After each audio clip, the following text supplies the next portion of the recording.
Hello Anshal lovers, welcome back to my channel. Last part में हमने देखा था विंग और वांग जी के बीच में पिलो फाइट हो गई थी। अगले दिन वेदर काफ़ी अच्छा हो गया था, हैवी रेन हो रही थी। रास्ते पर चलने के 1 घंटे बाद ही वो दोनों बुरी तरह भीग गए थे। वांग जी थोड़े से रिलीफ के लिए एक हीटिंग तालिस्मान यूज़ करने की भी सोचता है, पर वो भी बारिश की वजह से ख़राब हो गया था। विंग वांग जी से कहता है, लंचा, ऐसे मौसम में तो मैं कार्स को बहुत मिस कर रहा हूँ, पब्लिक ट्रांसपोर्टेशंस को मिस कर रहा हूँ। तुम्हारे वर्ल्ड में कोई भी पब्लिक ट्रांसपोर्टेशन क्यों नहीं है? उस भारी बारिश में वो लोग लेट आफ्टरनून तक कुछ आगे तक पहुँचते हैं। तभी उन्हें एक झोपड़ी टाइप की दिखाई देती है जिसमें से धुआं निकल रहा था। वांग जी और वियिंग दोनों वहाँ का दरवाज़ा खटखटाते हैं, पर वियिंग देखता है कि अंदर कोई भी नहीं था और ना ही कोई फर्नीचर थे। ऐसा लग रहा था जैसे उस घर को छोड़ दिया गया था। वैसे तो वो जगह ज़्यादा कुछ खास बनी नहीं थी, पर शेल्टर के लिए फ़िलहाल ये जगह ही उन्हें काफ़ी अच्छी लग रही थी। तभी वियिंग की नज़र कुछ डॉल्स पर पड़ती है। ऐसा लग रहा था जैसे रोब्स में कुछ स्टफ़ भरकर उन डॉल्स को बनाया गया है। वांगजी और वियिंग को वो चीज़ें देखकर थोड़ा अजीब तो लग रहा था, पर वो टाइम वेस्ट नहीं करना चाहते थे, इसलिए वो वहाँ पर आग लगाकर बैठ जाते हैं जिससे उन्हें थोड़ी गर्मी मिल सके। दोनों ही अपनी वेट रोब्स निकाल कर वहाँ सूखने के लिए डाल देते हैं। दोनों केवल अपने इनर रोब्स में थे और एक दूसरे से कांटेक्ट करना थोड़ा अवॉइड ही कर रहे थे। वियिंग कहता है, लंजा, इस तरीके से तो हम कोई टावर पहुंचने में 1 हफ्ता लगा देंगे, शायद हमें उड़कर ही चले जाना चाहिए था। वांग जी कहता है, नेक्स्ट टाउन पहुंचने के बाद हम तलवार के थ्रू ही जाएंगे। वियिंग कहता है, तो तब तक हम क्या करें जब तक बारिश बंद नहीं हो रही? तुम्हें क्या लगता है बारिश को बंद होने में कितना समय लग जाएगा? वांग जी कहता है, ये रेनी सीजन चल रहा है तो कुछ कह नहीं सकते। वो छोटा सा रूम जल्दी ही गर्म हो जाता है, पर वियिंग का कपकपाना अभी भी बंद नहीं हो रहा था। वांग जी अपने वेट रोब्स जो अब ऑलमोस्ट सूख ही चुके थे वो उठाकर वियिंग के शोल्डर्स पर डाल देता है। वियिंग उससे कहता है, थैंक्स लंचा।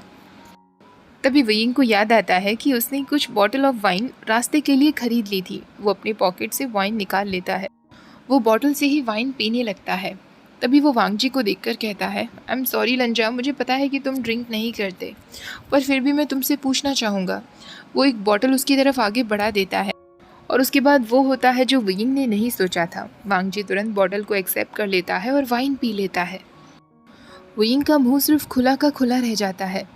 उसके बाद वांग जी को सिर्फ उस वाइन का टेस्ट याद था, जो सरप्राइजिंगली काफ़ी स्वीट था। उसके थ्रोट को वो स्वीट टेस्ट भी बर्न करने लगता है। थोड़े ही टाइम बाद वो वियिंग की तरफ देखते देखते अचानक बेहोश हो जाता है। थोड़े टाइम बाद जब वांग जी को होश आता है तो उसे एक लड़की की आवाज़ सुनाई दे रही थी जो वियिंग से बात कर रही थी। वियिंग उससे पूछ रहा था, क्या तुम्हें भूख लगी है? हम तुम्हें टाउन ले जा सकते हैं, तुम वहाँ कुछ खा सकोगी। वांग जी धीरे धीरे होश में आता है, जिसे देखकर वियिंग कहता है, लंजा, फाइनली तुम जाग गए। वो एक पानी की बोतल वांग जी को देते हुए कहता है, थोड़ा सा पानी पी लो। क्या तुम्हारे पास तुम्हारा वो पाउच है? उसमें मेरी मेडिकल किट होगी जो मैंने तुम्हें दी थी। तुम्हें हेडेक हो रहा होगा ना, मैं उसमें से सर दर्द की कुछ दवाइयाँ निकाल लेता हूँ। वांग जी हाँ में सिर हिला देता है, क्योंकि सच में उसे अपना सिर बहुत भारी फील हो रहा था। तभी वांग जी को रियलाइज़ होता है कि उसने अपने रोब्स भी पहने हुए थे, वही रोब्स जो उसने सूखने के लिए रखे थे। इसका मतलब वियिंग ने उसके बेहोश होते वक्त उसे उसके कपड़े पहना दिए थे। वो अपने पाउच में से मेडिसिन बैग निकालकर वियिंग को दे देता है। वियिंग उस किट में से कुछ दवाइयाँ निकालकर वांग जी को दे देता है। वियिंग कहता है, अब मुझे समझ आया लंजा कि तुम क्यों ड्रिंक नहीं करते। मैंने कभी भी तुम्हें ऐसी हालत में नहीं देखा। सिर्फ थोड़ी सी वाइन से ही तुम बेहोश हो गए। अब तुम्हें कैसा फील हो रहा है? वांग जी कहता है, बेकार, और मुझे कुछ याद भी नहीं कि मेरे ड्रिंक होने के बाद क्या हुआ। मैंने कुछ गलत तो नहीं किया ना? वियिंग कहता है, डोंट वरी लंजा, ऐसा कुछ भी नहीं हुआ है। तभी वांग जी का हाथ उसके फोरहेड पर पड़ता है, जहाँ उसका रिबन नहीं था, बल्कि वो वियिंग के हाथ पर बंधा हुआ था। वियिंग कहता है, ओह सॉरी लंजा, ये मेरे पास है। वो जल्दी से उसका फोरहेड रिबन निकालकर उसे दे देता है। वांग जी देखता है कि वियिंग की डेलिकेट स्किन पर लाल निशान पड़ गया था। वो उस निशान की तरफ देख ही रहा था, तभी उसे कुछ याद आता है। उसने फोर्सफुली वियिंग के हाथ पर वो रिबन बांधा था। वो देखते ही उसे बहुत शेमफुल फील होता है और वो वियिंग से कहता है, आई एम सॉरी। वियिंग कहता है, नहीं लंजा, इट्स फाइन, कोई बात नहीं। वांग जी एक गहरी सांस लेता है, तभी उसकी नज़र उस यंग गर्ल पर पड़ती है जो वहीं खड़ी थी। तभी वयिंग कहता है, बाय द वे हमारे पास एक गेस्ट भी है, या फिर मैं कहूँ हम गेस्ट हैं, क्योंकि ये जगह इस लड़की की ही है। लंजा, इसका नाम आचिंग है। वो आचिंग को भी वांग जी से इंट्रोड्यूस करवाता है। वो एक यंग लड़की थी जिसके बाल बिखरे हुए थे, उसके रोब्स भी काफ़ी पतले थे और जगह जगह फटे हुए थे। वांग जी उसे हेलो कहता है। वयिंग कहता है, आचिंग ने मुझे बताया कि ये जगह उसकी है। मोस्टली रातों को वो इसी जगह पर सोती है। पहले तो मैं आचिंग के हाथ में वो स्टिक देखकर डर ही गया था लंजा। तभी आचिंग अपने स्टिक के थ्रू आगे बढ़ते हुए कहती है, ये मेरी जगह है तो मेरे पास पूरा हक है इस जगह को लोगों से बचाकर रखने का, चाहे वो लोग कल्टीवेटर्स ही क्यों ना हो। वयिंग कहता है, वी आर रियली सॉरी, इस तरह हमने खुद को ही यहाँ इनवाइट कर लिया, पर हम बस बारिश से बचने के लिए कोई जगह ढूंढ रहे थे। तभी आचिंग कहती है, अगर तुम्हें लगता है कि ये जगह कोई इन की तरह है तो तुम्हें यहाँ रहने के लिए पे भी करना चाहिए। वयिंग भी हंसते हुए कहता है, ऑफ कोर्स इतने अच्छे कमरे के लिए पे करना तो बनता है, और तुमने इतने प्यार से वेलकम भी तो किया है। ऐसा कहकर वो हंसने लगता है। वो वांग जी से कुछ कॉइन्स लेकर आचिंग को दे देता है, जिसे लेने के बाद वो काफ़ी शॉक रह जाती है क्योंकि कॉइन्स बहुत ज़्यादा थे। तभी वयिंग कहता है, अब तो ये बात सेटल हो चुकी है ना, अब तो हमें तुम्हारे लिए लंच खरीदने दो। तुम्हें देखकर लगता है कि तुम्हें बहुत भूख लगी होगी। और सच में उस लड़की को काफ़ी भूख लग रही थी। वो जाने के लिए तैयार हो जाती है। पास ही के टाउन में एक टी हाउस था। वयिंग, वांग जी और आचिंग मिलकर उस जगह आते हैं। टी हाउस का ओनर आचिंग को जानता था।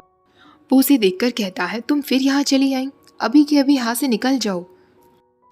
तभी वांग जी आगे बढ़ते हुए कहता है, वो लड़की हमारे साथ है। तभी वो ओनर कहता है, ओह सॉरी, मुझे अभी याद आया, मुझे कुछ ज़रूरी काम है तो मुझे ये होटल बंद करना होगा, आप कहीं और ट्राई कर सकते हैं। तीनों को वहाँ से ऐसे ही आना पड़ता है। वयिंग आचिंग से पूछता है, ऐसा क्या हुआ है तुम्हारे साथ, सब लोग तुम्हें इतना इंसल्ट क्यों कर रहे हैं। इससे पहले कि आचिंग कुछ कह पाती, एक ओल्ड वुमेन जो वहीं से होकर गुजर रही थी, वो वयिंग से कहती है, क्योंकि ये लड़की कर्स्ड है, शापित है।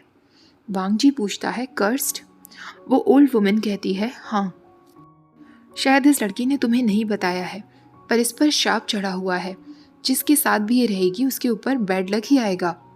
तभी आचिंग चिल्लाते हुए कहती है, मैं कोई शापित लड़की नहीं हूँ। वो ओल्ड लेडी वयिंग और वांग जी से पूछती है, क्या इस लड़की ने तुम्हें बताया कि ये सिटी में क्या हुआ था। ये सुनकर आचिंग एकदम शांत रह जाती है। वांग जी उस ओल्ड वुमन से पूछता है, अगर इस लड़की पर सच में कोई शाप है तो किसी कल्टीवेटर को क्यों नहीं बुलाया गया इसकी मदद के लिए। वो ओल्ड वुमन कहती है, कौन अफोर्ड कर पाता है कल्टीवेटर को, और एक अंधी लड़की के लिए पे करेगा भी कोई क्यों, जो कि अनाथ है। वयिंग कहता है, आप लोगों का तो नहीं पता, पर एक अच्छा इंसान ज़रूर इसकी मदद करता। आचिंग फिर चिल्लाते हुए कहती है, मैं कर्स्ड नहीं हूँ, ये सिटी से मेरा कुछ भी लेना देना नहीं है। वो ओल्ड लेडी अपने साथ एक कार्ट लिए चल रही थी जिसमें स्टीम्ड बन्स थे।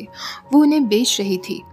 वयिंग कहता है, डियर ओल्ड लेडी, क्या आप हमें कुछ स्टीम्ड बन्स खरीदने देंगी? उसके बाद हम यहाँ से चले जाएंगे और आचिंग को भी अपने साथ ले जाएंगे।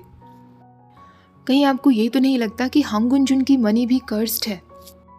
वांग जी का नाम सुनकर वो ओल्ड लेडी कहती है, ठीक है, हंगुन जुन की वजह से मैं आप लोगों को ये बन्स दे देती हूँ, पर आप इसे यहाँ से ले जाइए, क्योंकि अगर लोगों ने इसे यहाँ आसपास भी खाते हुए देखा तो मुझे फिर से यहाँ कार्ट लगाने का मौका नहीं मिलेगा। वो लोग कुछ बन्स खरीदते हैं और वहाँ से चले जाते हैं। वयिंग रास्ते में आचिंग से पूछता है, क्या तुम बताओगी कि ये कर्ज वाली बात कैसे फैली है? आचिंग फिर उनसे कहती है, मैं कर्ज्ड नहीं हूँ, मेरा ये सबसे कुछ लेना देना नहीं है। वयिंग कहता है, अगर ऐसा है तो मैं और लंजा चेक करेंगे, हम तुम्हारा नाम ये सबसे बिल्कुल क्लियर करवा देंगे। आचिंग कहती है, क्या तुम्हें मुझसे डर नहीं लग रहा? वयिंग हंसते हुए कहता है, मुझे इतना इजीली डर नहीं लगता, तुम्हें बस हमें सब कुछ सच सच बताना होगा। आचिंग उन दोनों को एक सिटी की तरफ लेकर आती है। वांग जी और वयिंग उसे फॉलो करते जा रहे थे। रास्ते में वयिंग को काफ़ी अजीब सी चीज़ें नज़र आ रही थी। जगह जगह शॉप्स थी जहाँ वेजिटेबल्स थी, पर सारी सड़ी हुई। कुछ ऐसे स्टोर्स थे जहाँ पर सड़ा हुआ मीट पड़ा था। एक डॉग दिखाई देता है जिसकी हड्डियाँ बाहर आई हुई थी। डॉग को देखकर तो वयिंग घबरा जाता है, पर वांग जी उसका हाथ पकड़ लेता है। उस सिटी के बीचों बीच में आचिंग उन्हें एक शॉप में लेकर आती है। वो यिंग कहता है, ये क्या तुम हमें कोई हॉरर मूवी के शूटिंग सेट पर ले आई हो? वो वांग जी से कहता है, डोंट वरी लंजा, तुम इस मूवी के मेन कैरेक्टर जैसे लग रहे हो। वो तो मैं ही हूँ जो घबराई हुई हीरोइन की तरह बिहेव कर रहा हूँ। वांग जी मुस्कुराने लगता है। आचिंग उन दोनों को एक लेडी के पास लेकर आती है और उनसे कहती है, ग्रैंड माँ, मैं दोनों कल्टिवेटर्स को लाई हूँ, ये हमारी मदद करेंगे। वो लेडी कहती है, कल्टिवेटर्स? पर कैसे? वांग जी देखता है कि उस लेडी का चेहरा पूरा पीला पड़ा हुआ था। उसने काफ़ी सारे रोब्स पहने थे। वांग जी उस ओल्ड वुमन से कहता है, हम आपकी मदद करने के लिए आए हैं। उस ओल्ड लेडी को देखकर भी ऐसा लग रहा था कि उसने काफ़ी टाइम से कुछ नहीं खाया है।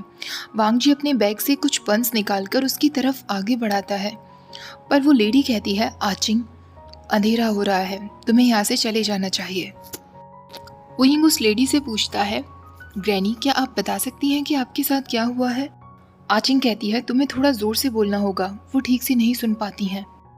तभी वो ओल्ड वुमन कहती है, आचिंग, अंधेरा होने लगा है, जल्दी से यहाँ से चले जाओ, इससे पहले कि वो घोस्ट वापस आ जाए। विंग कहता है, हम प्रॉमिस करते हैं आचिंग को कुछ नहीं होने देंगे। प्लीज़ बताइए कि आप किस घोस्ट के बारे में बातें कर रही हैं? वो ओल्ड वुमन कहती है, वो अंधेरे की तरह काला है, उसे कोई देख नहीं सकता, उसके केवल म्यूज़िक को फील किया जा सकता है। विंग कहता है, ओके ग्रैनी, अब आप चिंता मत करिए, हम हैंडल कर लेंगे। विंग और वांग जी आचिंग और लेडी वैन को वहाँ से लेकर जा रहे थे। तभी आचिंग कहती है, तुम लोग कल्टिवेटर्स हो, तुम हमें घोस्ट से दूर लेकर जा रहे हो, तुम्हें तो घोस्ट से डील करना चाहिए ना। विंग कहता है, हाँ, हम उसे हैंडल कर लेंगे, इसलिए हम तुम्हें और ग्रैनी को एक सेफ जगह पहुँचाने के लिए जा रहे हैं। तभी वांग जी कहता है, विंग, मुझे ये सिटी जाना होगा जिससे मैं ब्रदर को एक लेटर लिख सकूं। मुझे उन्हें ये सिटी के लोगों के बारे में बताना होगा। विंग कहता है, डोंट वरी लंचा, मैं यहाँ सब कुछ हैंडल कर लूँगा। वांग जी को ये सिटी जाते ही कुछ मर्चेंट्स मिल जाते हैं जो क्लाउड रिसेस की तरफ ही जा रहे थे। उनके थ्रू वो खत भिजवा देता है। जब वो वापस आता है तो वो देखता है आचिंग और विंग आपस में बातें कर रहे थे। वांग जी के आते ही दोनों एकदम शांत हो जाते हैं। विंग उससे पूछता है, लेटर सेंड कर चुके हो लंजा? वांग जी कहता है, हाँ ब्रदर, लेटर देखते ही 4 दिनों के अंदर कोई ना कोई मदद ज़रूर भेज देंगे और हमें जाने के बाद जिन गोंगाइयों को भी इस क्राइसिस के बारे में अलर्ट करना होगा। विंग कहता है, ठीक है लंजा, तो फिर अब हम क्या करने वाले हैं? वांग जी कहता है, आज रात मैं खुद ये सिटी जाऊंगा और उस घोस्ट को ऑब्जर्व करूंगा। तभी आचिंग चिल्लाते हुए कहती है, बिल्कुल नहीं, तुम लोग मरना चाहते हो क्या? विंग कहता है, ठीक है लंजा, अगर तुम जाने वाले हो तो मैं भी तुम्हारे साथ चलूंगा। वांग जी कहता है, विंग, तुम्हें यही रहना चाहिए। विंग कहता है, तुम्हें लगता है कि मैं किसी घोस्ट से तुम्हें ऐसे ही अकेले लड़ने दूंगा? वांग जी कहता है, पर तुम फाइटिंग नहीं जानते, तुम ट्रेंड नहीं हो विंग। विंग कहता है, मैं थोड़ी बहुत फाइटिंग जानता हूँ, मैं इतना भी बेकार नहीं हूँ लंचा, बस मेरे पास तलवार ही तो नहीं है, मैं हेल्पलेस नहीं हूँ। वांग जी कहता है, मेरा वो मतलब नहीं था। विंग एक बार फिर कहता है, मैं हेल्पलेस नहीं हूँ, मैंने अपनी लाइफ में बहुत सारी सिचुएशन सर्वाइव की हैं लंजा। उसे इस तरह देखकर वांग जी को तुरंत अपनी बातों पर गिल्टी फील होता है और वो उसका हाथ पकड़ते हुए कहता है, विंग, मुझे कभी नहीं लगा कि तुम वीक हो और ना ही कभी लगेगा। अगर तुम मेरे साथ चलना चाहते हो तो हमें अभी के अभी चलना चाहिए, इससे पहले कि अंधेरा हो जाए। विंग आचिंग से कहता है, तुम यहाँ ग्रैनी का ध्यान रखना और बाहर आने की कोशिश मत करना। ऐसा कहकर विंग और वांग जी निकल जाते हैं। जैसे जैसे वो ये सिटी पहुंच रहे थे, अंधेरा बढ़ता जा रहा था। सिटी में जाते ही वो जगह जगह घर ढूंढ रहे थे। वो हर घर का दरवाज़ा खटखटाते हैं, पर बहुत ही कम सर्वाइवर्स बचे थे। जगह जगह लोगों की मौत हो चुकी थी। उसके बाद उन्हें एक छोटा सा घर दिखाई देता है जिसमें एक रूम था। वहाँ एक फैमिली थी। पेरेंट्स ऑलरेडी मर चुके थे। उनकी एक छोटी सी बच्ची थी जो बहुत गहरी गहरी सांस ले रही थी। विंग उसके पास जाकर जेंटली उसका हाथ पकड़ते हुए कहता है, लिटिल गर्ल, हम यहाँ हैं। पर वो बच्ची जवाब नहीं दे पाती और जल्दी ही उसकी भी मौत हो जाती है। विंग उस बच्ची के चीक्स पर हाथ फहराते हुए कहता है, लंचा, प्लीज़ मुझसे कहो कि हम ये सब कुछ रोक सकते हैं। वांग जी कहता है, विंग, हम उसका पता लगा लेंगे जो भी ये सब के पीछे है। रूम में एक कैंडल जल रही थी जिससे वैक्स लेकर वो दोनों अपने अपने कानों में लगा लेते हैं जिससे म्यूजिक का असर उन पर ना हो। वो दोनों उस टाउन में काफ़ी लंबे समय तक इंतज़ार करते हैं। वांगजी सोचने लगता है कि शायद घोस्ट ऑलरेडी यहाँ से अपना काम करके जा चुका है। इतने सारे लोगों की मौत जो हो चुकी थी। तभी विंग उसके शोल्डर्स पर हाथ रखकर उसे इशारा करता है। वो उसे छत की तरफ पॉइंट आउट करता है तो वहाँ एक बहुत ही डार्क फिगर दिखाई दे रहा था जो केवल मून में चमक रहा था। उस पर्सन के बाल खुले हुए थे और उसने रोब्स पहने थे जो हवा की वजह से हिल रहे थे। तभी वो दोनों देखते हैं कि वो पर्सन अपने पास से फ्लूट निकालता है। वांगजी तुरंत अपनी तलवार का इस्तेमाल करता है और उसके पास तक पहुंच जाता है। वो कोई घोस्ट नहीं था बल्कि वो एक आदमी था। वो वांगजी को देखकर मुस्कुराने लगता है। उसकी स्माइल कोई विंग जैसी नहीं थी बल्कि उसकी स्माइल शार्पनेस से भरी हुई थी। इससे पहले कि वो वांगजी पर हमला करने की कोशिश करता, वांगजी तुरंत बीचिन निकालता है। उसकी तलवारबाजी वांगजी के सामने बिल्कुल मैच की नहीं थी। वो आदमी अब वांगजी से बचकर भागने लगता है। तभी वांगजी को रियलाइज होता है कि वो वियिंग की तरफ बढ़ रहा था। वांगजी जोर से चिल्लाता है वियिंग, पर वो देखता है कि वियिंग ऑलरेडी एकदम तैयार था। वांगजी दूसरे हाथ से अपने गुजिन को भी बुलाता है। वो गुजिन की स्ट्रिंग से उस घोस्ट पर हमला करता है और उसे सरेंडर करने के लिए कहता है, पर वो आदमी हंसने लगता है। अचानक से वांगजी के शोल्डर्स पर आकर एक ब्लेड अटैक करने ही वाला होता है, पर वांगजी बीचिन से उसका सामना करता है। एक सेकंड मैन ने भी फाइट को ज्वाइन कर लिया था जिसने वांगजी की तरफ वो ब्लेड फेंका था। उसका चेहरा ब्लर्ड था। वांगजी उस सेकंड मैन से फाइटिंग करने में बिजी हो जाता है। वहीं वो पहला वाला आदमी फ्लूट अपने लिप्स पर लाने ही वाला होता है। वांगजी उसे रोकने की कोशिश करता है। तभी विंग बीच में आ जाता है और उस आदमी के हाथ से फ्लूट नीचे गिर जाती है। विंग उस फ्लूट पर पैर मार देता है और हंसने लगता है। उस आदमी को इतना गुस्सा आता है कि वो तलवार से विंग पर हमला करने वाला होता है। वांगजी जोर से विंग का नाम पुकारता है। विंग उस हमले से बच जाता है, पर लगातार उस ब्लेड के हमले की वजह से आखिरकार वो ब्लेड उसके पेट में लग ही जाता है। विंग की बॉडी से खून बहने लगता है। ये देखकर जैसे वांगजी के अंदर तूफान आ गया था। वो अब उन दोनों से ही अकेले लड़ रहा था। इस बीच वांगजी बिल्कुल भी इंतज़ार नहीं करता। वो घायल विंग को अपनी गोद में उठाता है। वो बीचिन से वहाँ से जाने ही वाला होता है। तभी वो ब्लर्ड फिगर फिर से उस पर हमला करता है। वांगजी उसकी तरफ अपनी बीचिन फेंकता है, पर अगले ही पल वो दोनों ही आदमी वहाँ से गायब हो चुके थे। वांगजी की बीचिन से केवल उसकी बेल्ट में कट लगा था। उन दोनों के जाने के बाद वांगजी अपने गोद में लेटे विंग को देख रहा था। उसकी पूरी बॉडी से बहुत ज़्यादा खून बह गया था। वांगजी अपने रोब से एक कपड़ा फाड़ता है। उसका हाथ इतनी बुरी तरह कँपा रहा था। विंग की कॉलर बोन के नीचे जहाँ वो कट लगा था, वांगजी वहाँ बैंडेज बांध देता है। वांगजी उसका हाथ लेकर अब उसे स्पेशल एनर्जी देना शुरू करता है, पर वो ऐसा नहीं कर पा रहा था। वांगजी विंग के ईयर्स चेक करता है तो उसके एक कान में से वो वैक्स प्लग्स गायब हो गए थे जो उन्होंने वैक्स से बनाए थे। विंग हंसते हुए कहता है, शायद ये प्लग्स सच में काम कर रहे थे लंजा। वांगजी के कान में अभी भी वो प्लग्स थे जिन्हें वो निकाल देता है। जब विंग उस फ्लूट प्लेयर पर हमला करने ही वाला था तब उसने थोड़ा बहुत म्यूजिक सुन लिया था, जिस वजह से उसकी कोर डैमेज हो गई थी। वांगजी पास ही में पड़ी हुई उस फ्लूट प्लेयर की बेल्ट को देखता है जो उसकी तलवार से कटकर नीचे गिर गई थी। उस बेल्ट में एक पाउच भी बंधा हुआ था। वांगजी उस पाउच को खोलता है तो उसमें काफ़ी सारे तालिस्मान पेपर्स, कुछ स्टिक्स, गुचिन स्ट्रिक्स, एक स्मॉल बुक और वही सॉन्ग भी रखा हुआ था। वो दोनों अब श्योर हो जाते हैं कि इसी इंसान ने लाइब्रेरी से उस पेपर को चुराया होगा।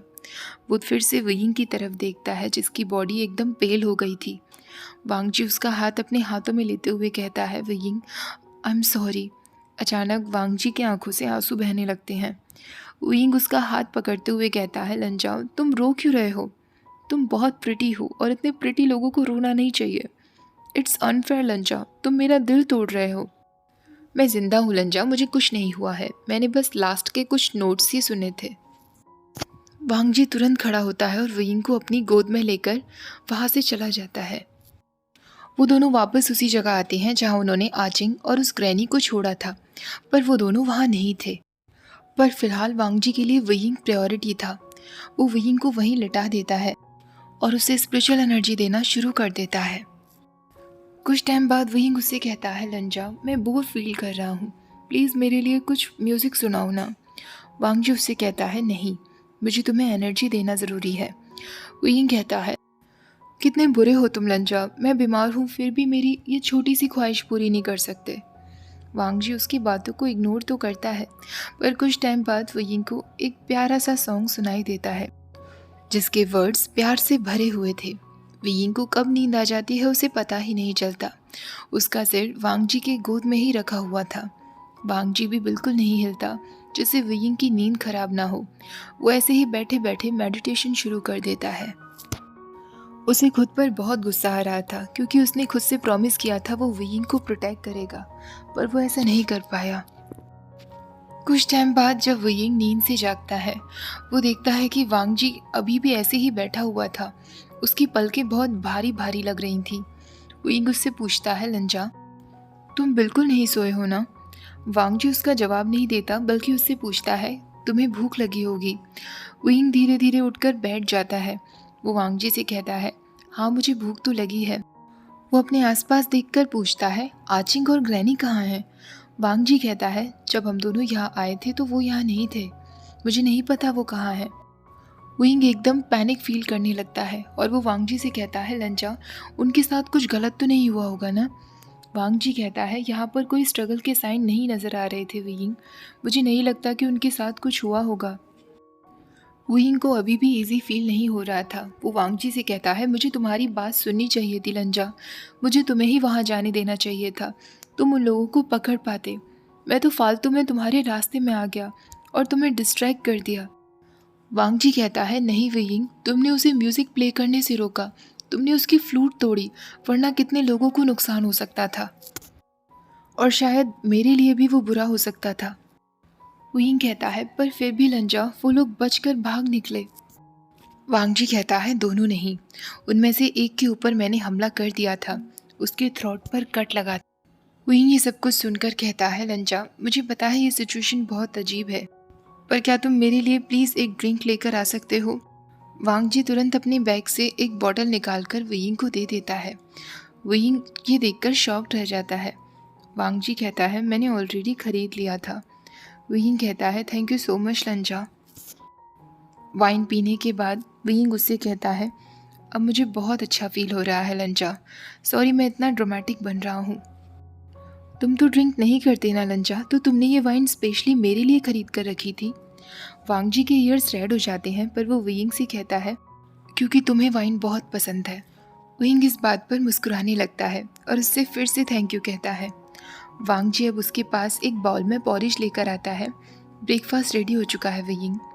वयिंग तुरंत उस बाउल को ले लेता है और खाते हुए कहता है, आई नो कि ये टेस्टलेस है लंजा, पर फिर भी ये मुझे बहुत टेस्टी लग रहा है।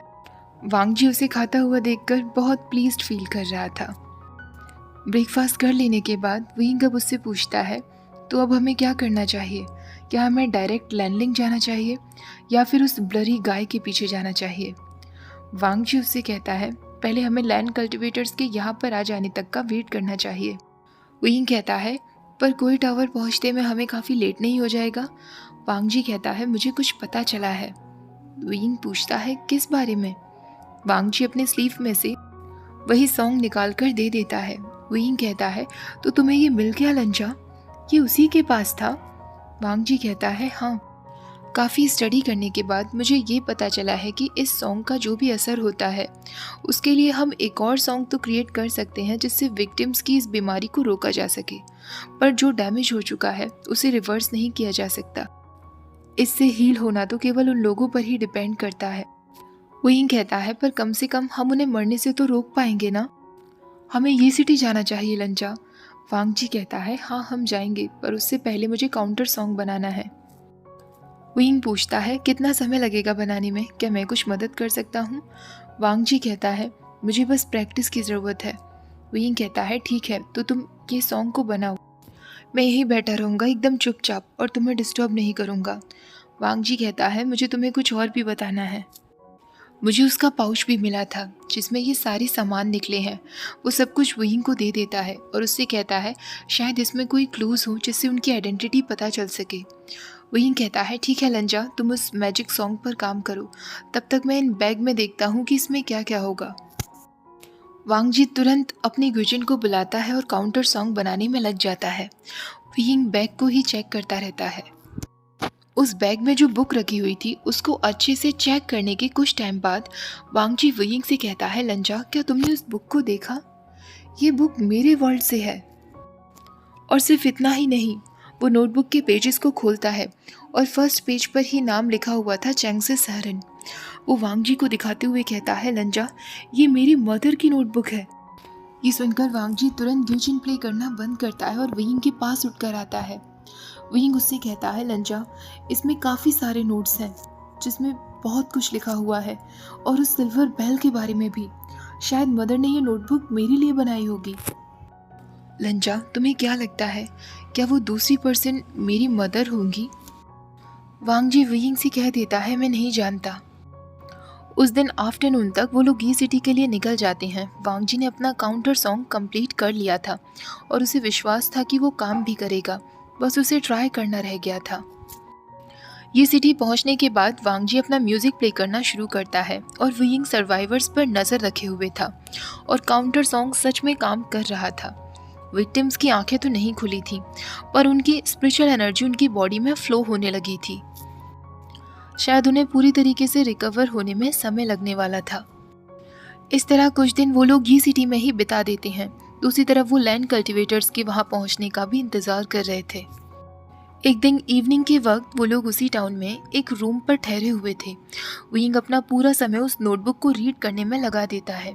तभी अचानक वो वांगजी से कहता है लंजा, शायद मुझे समझ आ गया है कि उस दिन तुम मेरे रूम में कैसे पहुंच गए थे, मेरी दुनिया में। वांगजी उसकी बातों को ध्यान से सुन रहा था।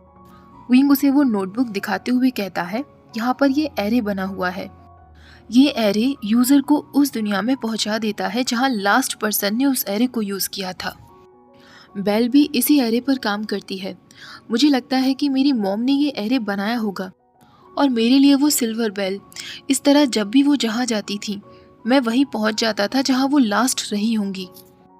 पर ये टैलिस्मैन्स जो इस नोटबुक के साथ मिले हैं, इनको देखकर लगता है कि किसी ने एरे को चेंज करने की कोशिश की है और काफ़ी पुअर तरीके से। किसी ने इसी का इस्तेमाल किया है। पता नहीं वो तुम्हें कहाँ भेजना चाहते थे। मेरी मदर की नोटबुक पर जो हैंडराइटिंग है और जो इन पेपर्स पर हैंडराइटिंग है वो बिल्कुल अलग है। इसका मतलब मेरी मदर ने ये नहीं किया है। तुम्हें भेजने वाले कोई और है लंजा। थैंक गॉड मेरी माँ ये सब में शामिल नहीं है। वांगजी उससे कहता है वही काफ़ी ज़्यादा रात हो गई है, अब तुम्हें सो जाना चाहिए। उस रात वो दोनों को फिर से एक बेड पर ही सोना पड़ता है। रात काफ़ी लंबी थी पर दोनों साथ में थे इसलिए लोनली नहीं थी। हमेशा की तरह वो दोनों एक दूसरे को गले लगाए हुए ही सोए थे। अगले दिन फाइनली लैंड कल्टीवेटर्स वहाँ पहुँच गए थे। वहींग और वांगजी उन्हें ये सिटी की कंडीशन बताकर वहाँ से चले जाते हैं। वो उन्हें म्यूजिक के बारे में भी बता देते हैं। अब उन्हें सीधा कोई टावर के लिए निकलना था। कोई टावर पहुँचने के बाद जैसा कि वहींग ने सोचा था वो बहुत ही ज़्यादा ब्यूटीफुल था। ऐसा लग रहा था जैसे गोल्ड से बना हुआ। वहाँ पहुँचने पर जिन गोंगवायू उनका स्वागत करता है। जिन गोंगवायू उन्हें देखकर कहता है हंगुंजन, मास्टर वे, आप लोगों को यहाँ आने में कोई तकलीफ तो नहीं हुई ना? मुझे नहीं लगा था कि आप लोग बिना तलवार के आएंगे। आप लोग काफ़ी थके हुए भी लग रहे हैं, आप अंदर आ सकते हैं, आपके लिए रूम तैयार करवा दिए गए हैं। वांगजी और वहींग दोनों उसे ग्रीट करते हैं। तभी जिन गोंगवायू कहता है मुझे माफ़ करिएगा, आप लोग आराम करिए, मुझे एक ज़रूरी काम है तो मुझे अभी जाना होगा, हम लोग डिनर पर मिलते हैं। जिन गोंगवायू दो लेडीज़ को बुलाता है, एक का नाम आलियन था और दूसरी का नाम आहुआ। जिन गोंगवायू उनसे कहता है तुम दोनों इन्हें जाकर इनके रूम्स दिखा दो। उन दोनों लड़कियों के साथ जाते वक्त वही कहता है कोई टावर सच में काफ़ी ब्यूटीफुल है, पर ये ब्यूटीफुल केवल अपनी डेकोरेशन की वजह से नहीं है बल्कि यहाँ की कंपनी भी काफ़ी ब्यूटीफुल है लंजा। ऐसा वो आलियन और आह्वान को देखकर कहता है। वो दोनों लड़कियाँ ब्लश करने लगती हैं पर वांगजी को उसकी बात पर गुस्सा आता है। वो उसका कोई जवाब नहीं देता। उसके फेस पर नाराज़गी देखकर वही कहता है पर किसी की भी ब्यूटी हंगुंजन की ब्यूटी से तो कंपेयर नहीं की जा सकती। वांग जी के ईयर्स अचानक से पिंक हो जाते हैं। वो दोनों लड़कियां उन दोनों को उनके रूम दिखा देती हैं। वांग जी और वेइंग दोनों के रूम्स अलग अलग थे, जिसे देखकर वेइंग कहता है, पर मेरा रूम अलग क्यों है? मैं तो हमेशा हंगुन जुन के साथ। इससे पहले कि वो अपना सेंटेंस कंप्लीट करता, तभी वो अचानक उस लेडी से कहता है, कोई बात नहीं, वैसे भी रूम पास में ही है ना? आहुआ कहती है हाँ। आहुआ वेइंग को उसके रूम तक ले जाती है। ओके गाइस, आज का पार्ट यहीं ख़त्म करते हैं। वीडियो पसंद आया हो तो प्लीज़ वीडियो को लाइक, शेयर, चैनल को सब्सक्राइब करना मत भूलिएगा। Thank you for watching. Bye bye.